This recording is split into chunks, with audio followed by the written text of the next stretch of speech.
Hello বন্ধুরা, মনস ব্লগে স্বাগত। আজকে বেরিয়ে পড়েছি ছোট্ট একটা ডে আউটিং। বেরিয়েছিলাম দুপুর ওই 3:30 নাগাদ হবে। তো খুব মনটা খারাপ লাগছিল যে ঘরে বসে আছি। তো আমাদের চারজনেরই মনে হচ্ছিল কোথাও একটা বেরোনো দরকার।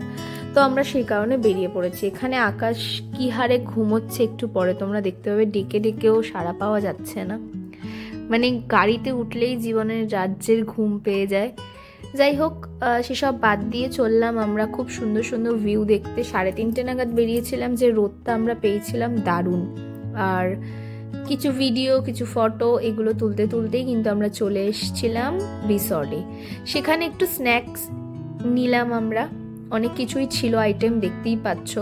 দারুণ লাগছিল কিন্তু প্রকৃতির কোলে একটু সময় কাটাতে সবারই মন চায়, তাই জন্য আমরাও বেরিয়ে পড়েছিলাম। কোলাহল তো সবসময় ভালো লাগে না, আর বিয়ের জন্য একটা কোলাহলই ছিল, তখন আনন্দ রকম লেগেছিল। তারপরে একটু মনে হলো একটু নিরিবিলিটাও দরকার জীবনে। তো সেই কারণের জন্য খুব সুন্দর নদীর পাড়ে চলে এসেছিলাম। নিজের কিছু ফটো ভিডিও করতে তো হবেই, তোমাদেরকে তো দেখাতেই হবে, সেই কারণের জন্য নিজেও একটা ফটো ভিডিও করেছি। আর কি অপূর্ব লাগছিল, চলে গেছে বন্ধুরা, দেখো কতটা জল চলে গেছে পিছন দিকে।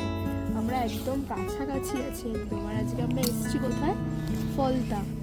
আর আজকে আমরা যে হোটেলটাতে একটু সময় কাটাতে এসেছি সেটা হচ্ছে রাজহাঁস।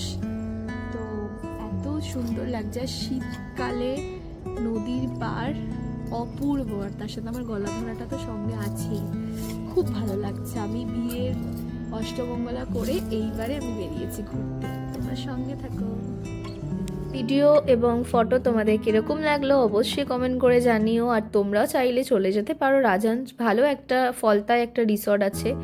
তো আমরা বেশ আড্ডা গল্প দিয়ে একটা দারুণ সুন্দর সময় কাটালাম। দেখা হচ্ছে নতুন একটা ব্লগে খুব তাড়াতাড়ি, সাথে বিয়ের ভিডিও, ফটো সবই থাকবে।